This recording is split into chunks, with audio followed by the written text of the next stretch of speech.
na. managed to keep one jump ahead of the palace guards and steal the heart of Princess Jasmine. Beneath these twinkling arches is whirled out into sky to consult as Prince Ali of Abwa and took Princess Jasmine over, sideways, and under on a magic carpet ride to a whole new world. Now one might ask, how could a streetman disguise himself as a prince, and where would he get a magic carpet? The answers lie just ahead inside the Cave of Wonders, where we'll find Aladdin's magic lamp. Now please remember to keep your hands inside the boat, because none may touch the forbidden treasure.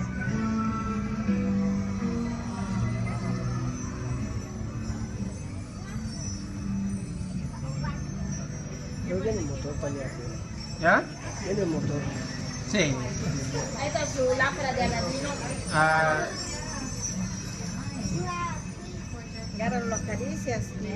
On our right is the cozy little cottage of the 7 dwarves, where you can hear Snow White whistle while she works.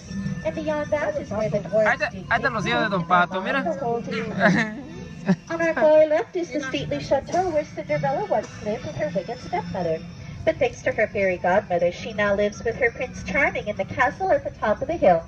And about halfway up along that bridge is where Cinderella's coach turned back into a pumpkin. Stay seated, okay, princess? En la casa de las princesas. Ajá, el castillo. ¿Lo filmaste? Claro. On our left is a giant patchwork quilt comprised completely of desert flowers. This quilt was inspired by the Silly Symphony, Lullaby Land. And in case you're wondering, all of the trees and plants in Storybook Land are 100% real. They're kept small by a process of miniaturization known only to Tinkerbell and a select few Disneyland gardens. This keeps them from growing no more than 1 inch per year. Some of these trees are the oldest in Fantasyland, reaching ages of over 150 years old. A few were even planted by Walt Disney himself. Just around the bend is Toad Hall, ancestral home to J. Thaddeus Toad, Esquire. To the left of Toad Hall is Mole End, the modest little home of Toad's best friend, Mr. Mole. Now if you should hear a wind in the willows, it's probably Toad off on a wild ride, merrily on his way to nowhere in particular. On our left are 3 Dutch windmills. The one in the center is most famous for sheltering local animals during a terrible thunderstorm, in the Academy Award-winning Silly Symphony, The Old Mill. Beneath the Matterhorn is the Alpine village home of Pinocchio. It was in that woodcarver shop where Geppetto wished upon a star and brought his little wooden puppet to life.